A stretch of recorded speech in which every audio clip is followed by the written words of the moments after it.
Salut tout le monde et bienvenue dans cette nouvelle vidéo YouTube. Aujourd'hui, je vais t'apprendre un concept très puissant d'ICT et pourtant je trouve qu'il n'est pas tellement connu. On va parler aujourd'hui du BPR. Le BPR, dont l'acronyme signifie Balanced Price Range, est un concept qui va reprendre deux autres concepts très connus d'ICT, le FVG et l'IFVG. Ce que je vais faire, c'est que je vais d'abord prendre 2 petites minutes pour qu'on puisse revoir ensemble ces deux concepts. Si tu les connais déjà, je te propose de juste avancer un peu dans la vidéo. Tu as un timecode juste en dessous et tu pourras cliquer sur le prochain chapitre. Comme j'ai dit, ça va vraiment être un bref rappel, on va pas s'attarder sur le sujet puisque le concept de FVG, c'est l'un des concepts les plus connus d'ICT, donc tu n'auras aucun mal à trouver plusieurs vidéos sur le sujet. Et le concept de FVG inversé, j'en ai moi-même fait une vidéo complète sur mon YouTube. Si jamais tu ne l'as pas vue, je t'invite vraiment à aller la voir. C'est selon moi le meilleur concept d'ICT. Maintenant que ça c'est dit, on va rapidement du coup regarder ce qu'est un FVG. Donc c'est tout simplement un creux, un écart, un gap, tu vas pouvoir appeler ça comme tu veux, entre trois bougies. L'idée c'est que entre la première et la troisième bougie, il n'y ait eu aucune mèche, aucun corps qui a fait que les bougies aient pu interagir entre eux. Ce que ça nous montre, c'est un déséquilibre du marché puisque les acheteurs et les vendeurs n'ont pas pu échanger dans cette zone de prix. Et comme le marché a horreur du déséquilibre, eh bien il va dans 80% des cas venir combler cet FVG pour ensuite continuer le mouvement. C'est exactement la même chose pour un mouvement baissier, donc tu vois bien qu'entre ces trois bougies, on n'a pas eu d'échange entre les acheteurs et les vendeurs puisqu'il n'y a eu aucune mèche qui se sont touchées. Donc c'est une zone de déséquilibre, le prix aura très souvent tendance à recombler ce déséquilibre qu'on appellera du coup notre FVG pour continuer à la baisse.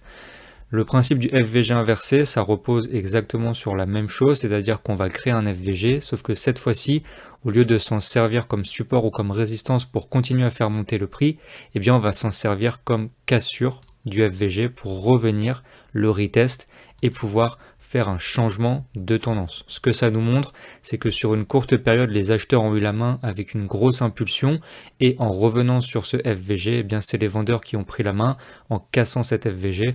On voit ça un peu comme un support et résistance. Donc quand on casse un support, on va venir la retest pour que ça devienne une résistance. Et si on casse une résistance, on va devenir la retest pour que ça devienne un support.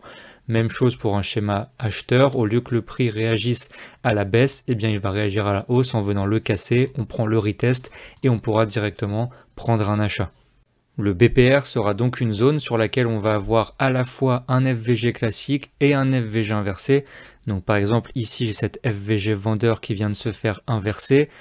On a également cette FVG acheteur, et bien mon BPR ce sera simplement l'entre-deux. Cette zone sur laquelle on a eu le FVG acheteur et le FVG vendeur. Même exemple ici sur cette baisse puisque j'ai mon FVG vendeur classique ici, mais j'ai également cet FVG acheteur qui vient de se faire inverser et mon BPR sera du coup cette zone sur laquelle les deux FVG, le classique et le FVG inversé, auront eu lieu. Cela nous donne donc une seule zone sur laquelle le prix aura de grandes probabilités de venir se retourner.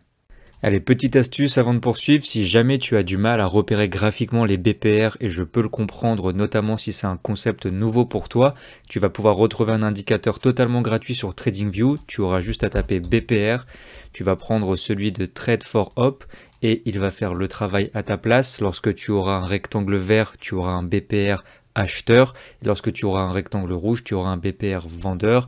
Ça marche sur toutes les unités de temps et ça va grandement te faciliter la lecture des BPR. Je te rappelle que tu peux rejoindre ma communauté privée sur mon serveur Discord et ainsi venir échanger avec d'autres passionnés comme toi du trading. Tu retrouveras des analyses, des conseils, des astuces et tu pourras toi aussi librement partager dans ma communauté. Que tu sois trader débutant ou expérimenté, tu accéderas à mes analyses personnelles, à mes live trading et tu pourras facilement échanger que ce soit avec moi ou avec tous les autres membres. Ne manque pas cette opportunité, c'est 100% gratuit, alors je te laisse le lien pour nous rejoindre dans la description.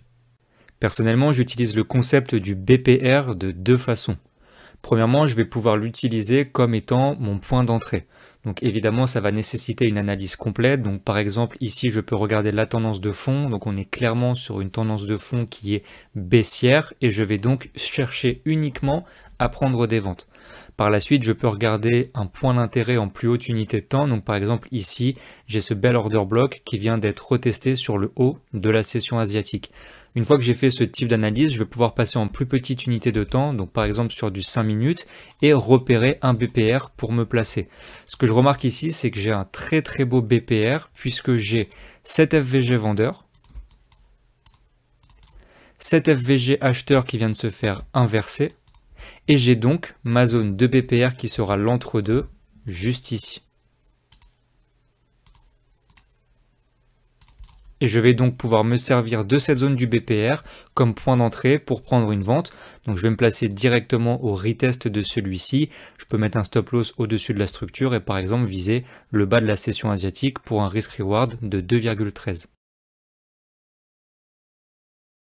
Deuxième exemple, donc là on est sur le Nasdaq parce qu'évidemment le concept du BPR ne s'applique pas uniquement sur le Forex, vous pouvez le trader sur le gold, sur les indices, sur les cryptos, en fait sur absolument tous les actifs.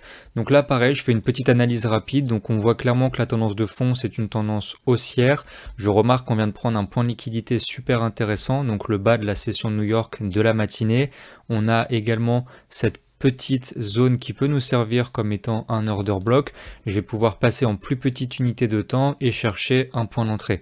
Donc une nouvelle fois, je vais passer en 5 minutes et je vais devoir trouver un BPR. Là, il saute clairement aux yeux puisque j'ai cet FVG acheteur et cet FVG vendeur qui vient de se faire inverser. J'ai donc mon BPR qui sera une nouvelle fois l'entre-deux et donc cette zone sur laquelle je vais pouvoir placer un ordre d'achat juste ici avec un stop loss. On peut avoir un stop loss assez agressif, ça va vraiment dépendre du type de trader que vous êtes. Certains vont être très conservateurs et vont le mettre en dessous de ce point de structure et d'autres vont vraiment jouer sur l'agressivité, venir le mettre juste en dessous du BPR et target des liquidités comme celle-ci pour un risk reward magnifique de 3,62. La deuxième façon dont je vais trader le concept de BPR, ça va être d'aller sur des plus hautes unités de temps et de repérer une zone d'intérêt. Donc là, on va être sur du 15 minutes minimum. Moi, j'aime bien le 15 minutes et le 30 minutes. Donc ça reste exactement le même schéma. Je vais devoir repérer un BPR. Donc par exemple, ici, je remarque que j'ai cet FVG vendeur. J'ai également cet FVG acheteur qui vient de se faire inverser. Et j'ai donc ma zone de BPR sur l'entre-deux, donc juste ici. Une fois que j'ai noté cette zone, je vais attendre que le prix revienne dedans. Donc ce qu'il fait sur la bougie juste après, je vais pouvoir passer en plus petite unité de temps, donc par exemple sur du 1 minute, et je vais attendre un schéma. Alors là, le but, c'est pas de faire une stratégie complète, c'est juste de t'apprendre le concept. Mais si jamais ça t'intéresse d'avoir une stratégie complète reprenant ce concept de BPR, bien je te laisse me le dire en commentaire. Tu peux commenter par exemple stratégie BPR s'il te plaît. Et si je vois que le commentaire revient plusieurs fois, à ce moment-là, je vois que ça vous intéresse et je m'engage à faire une vidéo complète sur une stratégie. Donc là, imaginons que je trade le breaker block, eh bien je vais devoir attendre que le prix me forme un breaker block à l'intérieur de mon BPR. Ok, donc là je remarque que j'ai un breaker block, on voit qu'on est venu prendre le haut de ma structure, on est également venu prendre le bas de ma structure, j'ai mon breaker block, je peux rentrer directement sur le retest ici et par exemple mettre un stop loss juste au-dessus de cette FVG et venir target une liquidité, donc le plus bas de la journée actuelle, juste ici pour un très très beau risk reward de 3,59.